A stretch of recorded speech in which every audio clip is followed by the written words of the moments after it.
ગેરકાયદે સિંહ દર્શનના કૌભાંડનો પર્દાફાશ. મંડોર ગામમાં ગેરકાયદે સિંહ દર્શનનો આરોપ. વન વિભાગની ટીમને જોઈને પ્રવાસી ભાગ્યા. થાર કાર અને બાઇક મૂકીને પ્રવાસી ફરાર. થાર કારમાં મંત્રી શ્રી મોરબી ભાજપ લખેલું હોવાથી અનેક સવાલ ઉઠ્યા. ભાજપના નેતા ગેરકાયદે સિંહ દર્શન કરતા હોવાનો આરોપ છે. કારની અંદરથી દારૂની બોટલ મળી હોવાનો પણ આરોપ છે. ગેરકાયદે સિંહના દર્શન કરનારા વિરુદ્ધ તાત્કાલિક કાર્યવાહી કરવાની માંગ ઉઠી છે. આજે રાતે અમારા ગામમાં સિંહ તો ઘણા સમયથી છે. આજે રાતે માનો કે આ થાર ગાડી પાછળ તો છે, બે બાઇક છે. આ બધા લોકો રાત્રે સિંહ દર્શન કરતા અને ફોરેસ્ટ ખાતાની ગાડી આવી અને ગાડીઓ મૂકીને ભાગી ગયા. હવે જોવાનું એ છે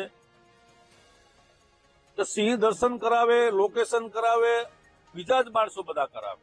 બહારના કોઈ હોટલોમાં સાસણથી આવતા હોય, કોઈ પાટણ વેરાવળથી આવે અને બદનામ અમારું ગામ થાય છે.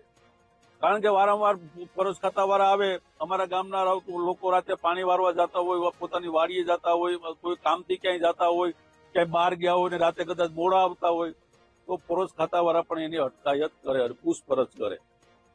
હેરાન અમે થાય